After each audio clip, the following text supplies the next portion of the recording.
آپ کو مرتبہ پھر اسلام آباد کلب کے باہر کی صورتحال سے اپڈیٹ کریں، جہاں ایک شخص ٹاور پر موجود تھا اور اب ریسکیو حکام بتایا جا رہا ہے کہ اس شخص کے پاس پہنچے، اس سے بات چیت ہوئی اور بظاہر جو نظر آ رہا ہے کہ ریسکیو حکام اسے نیچے اتارنے میں کامیاب ہو رہے ہیں۔ فرح ربانی ہمارے ساتھ ہیں، ان سے آنکھوں دیکھا حال جان لیتے ہیں۔ فرح بتائیے کیا اپڈیٹس ہیں؟ جی بالکل، ریسکیو اہلکار اس وقت ٹاور پر موجود ہے اور اس شخص کے پاس وہ بالکل پہنچ گئے ہیں، اس سے بات چیت کرنے کی کوشش کی جا رہی ہے۔ آہستہ آہستہ وہ بندہ جو ہے وہ نیچے آنا شروع ہو گیا ہے۔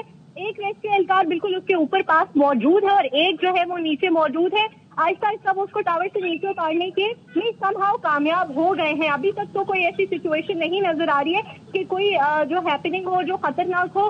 آگے ایک ریسکیو اہلکار ہے اور نیچے وہ شخص آ رہا ہے ٹاور سے نیچے۔ پولیس کی بھی جانب سے کوشش کی جا رہی ہے کہ جو ایکسٹرا لوگ یہاں پر موجود ہیں ان کو ہٹا دیا جائے تاکہ یہ شخص کسی کنفیوژن یا کسی پینک کا شکار نہ ہو۔ ایک ریسکیو اہلکار اوپر موجود ہے اور ایک نیچے موجود ہے، نیچے پولیس بھی موجود ہے، اسلام آباد پولیس۔ یہاں پر میڈیکل ایڈ بھی موجود ہے تاکہ خدا نخواستہ کوئی ایسا ناخوشگوار واقعہ نہ ہو سکے جس کی وجہ سے اس کو نقصان ہو۔ ابھی بھی اگر ہم دیکھ سکیں تو وہ بالکل شخص ٹاور سے نیچے آتا ہوا دکھائی دے رہا ہے۔ اس نے کوئی اہلکار سے نہ بات کی، نہ کوئی مس بہیو کیا۔ اس نے اس کو کہا کہ آپ نیچے آ جائیں اور وہ شخص نیچے آنا شروع ہو گیا ہے۔ ابھی ٹاور کے ہم کہہ سکتے ہیں کہ مڈل سے بھی نیچے پہنچ گیا ہے اور وہ ابھی تک تو بات مانے ہوئے اور بغیر کوئی ایسی حرکت کیے ہوئے وہ ٹاور سے نیچے اتر رہا ہے۔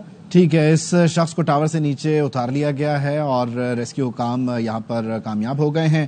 بات چیت ہوئی اور اس کے بعد یہ شخص خود ہی آپ دیکھ سکتے ہیں جس طرح سے ٹاور پر چڑھا تھا اسی طرح اس نے اپنا واپسی کا راستہ لیا اور نیچے کی طرف اب یہ واپس آ رہا ہے۔ فرح ربانی ہمیں اپڈیٹ کر رہی تھیں۔ فرح ربانی، آپ کا بہت شکریہ۔ آپ سے کچھ دیر پہلے اسلام آباد کلب کے باہر کی صورتحال تھی کہ یہ ایک شخص جو بتایا جا رہا ہے ابتدائی طور پر کہ کوئی سیکیورٹی گارڈ ہے، یہ یہاں اس ٹاور پر چڑھ گیا، موبائل کمپنی کا ٹاور تھا اور اس کی ٹاپ پر پہنچ کے یہ ایکسرسائز کرتا رہا اور یہاں پر ریسکیو حکام پہنچے، متعلقہ پولیس افسر پہنچے، یہاں پر پولیس حکام پہنچے اور پھر ریسکیو حکام نے کوشش کی کہ اس شخص کو بحفاظت نیچے اتارا جائے اور دیکھ سکتے ہیں آپ کہ ایک ریسکیو اہلکار اپنے ساتھ ساتھ اس شخص کو جس کی ابھی تک شناخت نہیں ہو سکی ہے، اس کا نام نہیں معلوم، البتہ صرف اتنا ہی پتہ چلا ہے کہ شاید آس پاس کے ہی کسی بلڈنگ میں یا کسی گھر میں گارڈ کے طور پر فرائض سر انجام دیتا ہے، لیکن یہ ٹاور پر گیا کیوں تھا اور یہ ریسکیو اہلکار سے کیا بات کر کے، کیا بات منوا کر یا بغیر کوئی بات چیت ہوئے ہی نیچے آ گیا، تو پھر یہ پہل گیا ہی کیوں تھا؟ اب یہ ساری چیزیں اس کے واپس آنے کے بعد